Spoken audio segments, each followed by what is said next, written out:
Hatiku pun seperti memaksa mata untuk berkaca-kaca. Aku sadar aku telah beberapa kali membohongi orang tuaku. Maafkan aku terpaksa berbohong. Aku sudah bingung hingga akhirnya.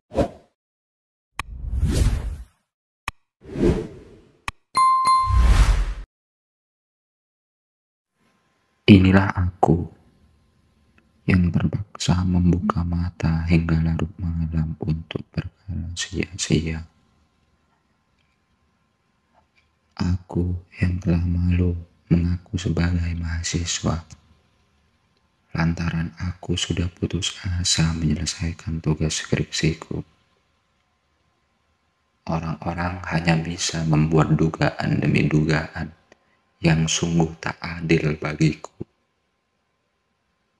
Aku bukan tak berusaha menjadi mahasiswa baik, tapi mengapa aku tetap dikatakan pemalas, tidak baik, dan tidak ada yang sedikit berharga dariku untuk sekedar membuat simpati para kawan yang dulu berjanji akan saling bahu-membahu jika di antara kita ada yang terpuruk. Hei, kemana mereka? Tak terasa pipiku basah, bukan karena tangisan, tapi karena langit pagi Februari terselubung oleh mendung. Atap kontrakanku ternyata memberikan celah bagi air hujan untuk menyentuh pipiku. Sudah tidak terhitung berapa kali aku menghela nafas, seperti menyesal, pasrah, marah, sedih. Entah, aku tidak paham denganku sendiri. Dari perasaan itu, tiba-tiba tangan kiriku bergerak sendiri hingga menyentuh tumpukan buku. Aku sadar buku-buku itu terkumpul dari uang kiriman bapak dan ibu. Semuanya buku perlawanan, buku kiri, dan revolusi. Hanya ada satu buku yang membahas mata kuliahku di kampus. Itu pun didapat lantaran dulu ibu dosen cantik mewajibkanku membeli buku tersebut.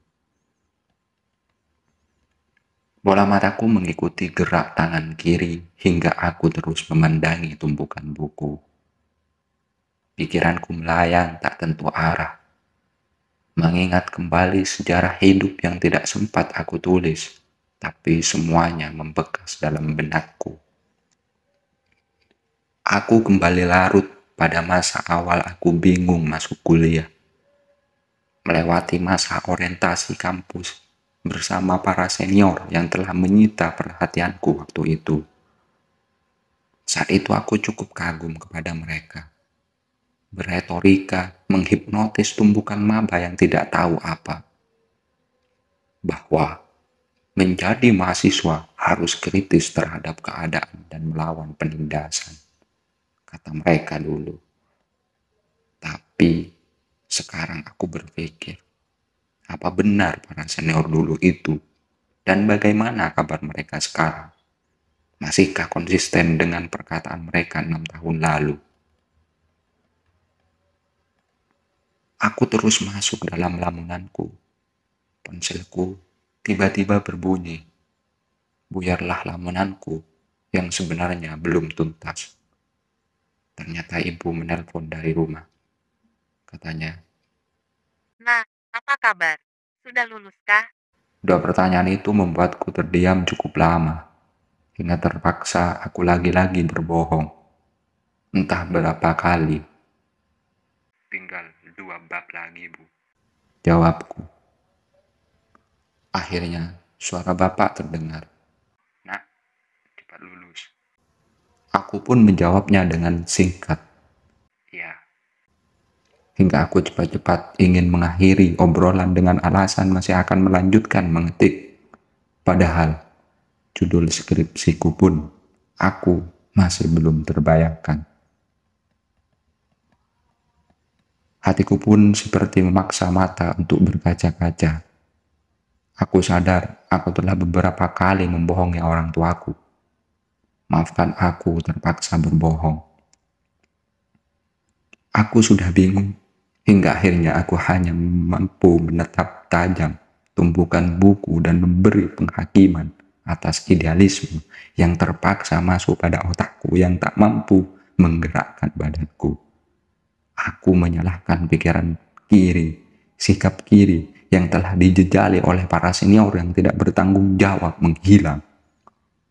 Mereka menghilang tak sama seperti dulu waktu aku masih mahasiswa baru yang dilarutkan pada dunia mereka. Lalu mereka meninggalkanku dalam kompilasi konflik mereka.